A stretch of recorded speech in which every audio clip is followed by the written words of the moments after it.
ولكن التغطيه الدفاعي ممتازين المدافعين الزامبيين، ممتازين، كفاءات يمكن نقولوا بانهم المنتخب الزامبي الان عنده مدافعين قادرين باش انهم يدافعوا على مرمى. وكنلاحظوا بان مهارتهم الدفاعيه مهارات جيده، بحيث لاعبين ديال الفريق الوطني المغربي. يا سلام يا طارق، يا سلام طارق، زود فرق بين اللاعبين ما يمكنش يجتازوه. طارق سكيتيوي الحل غادي يكون بين جوج العناصر. يمكن نقولوا بان ورقه صفراء رحيمه لانه لاعب الشاكنسي كيلفي كان بالامكان انه يكون متصرف بتصرف اكثر عقلاني، لانه الصراحه ايضا حسين خرجه كيتلقى ورقه صفراء، لكن حسين خرجه كيعلم بانه كان لاعب. الزاويه الاولى لصالح الحارس باقي. اذا هونري ميشيل اخرج فهمي وادخل باقي. اذا الكره اماميه، خروج باقي، كان خروج ممتاز. سفيان تسلل واضح، سفيان العلودي. الحل الان اللاعب مهاري اخر.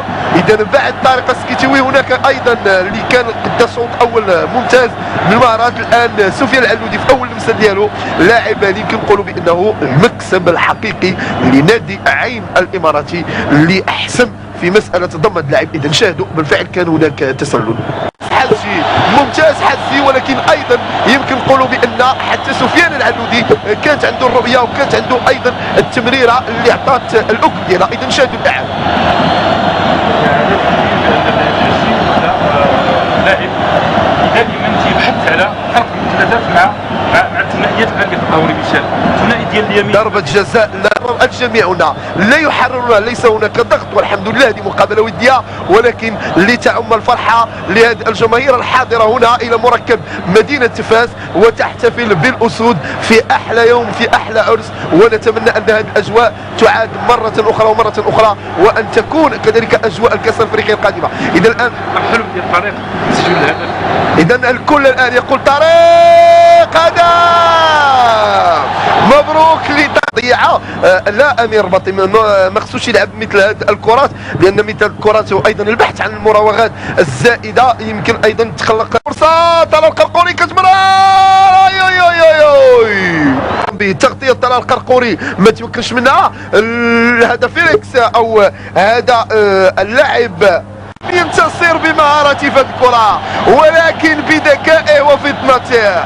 العلودي لاعب العين الاماراتي ابن القارة ولاعب الرجاء البيضاوي سابقا وفريق العين يهدي الهدف الثاني هنا بطريقة جميلة. يمكن ان اقول بان ذكاء العلودي وليس مهارته التي صنعت الهدف. اذا سفيان العلودي يسجل الهدف الثاني. نشاهد العلودي سوء تفاهم ما بين المدافعين، استغل الخروج الخاطئ للحارس وسجل الكرة بهدوء وبسلاسة. هدف يمكن انه اهداه لنا المدافع المنتخب الزامبي وايضا الحارس نودي كيندي، ولكن ايضا المتابعة الجيدة لسفيان العلودي. اكيد لانه هذه من المعايير لاعب لفريق الرجاء البيضاوي. كنشاهدوا المراوغه الجميله والانزلاق احد اللاعبين مره اخرى، يمر يحاول يمر في اتجاه سفيان العلودي من الخط الامامي، يعني كان بامكاننا نشاهدوا كره ثابته واللي يمكن هي اللي تقدر تشكل خطوره بالنسبه للفريق الوطني المغربي.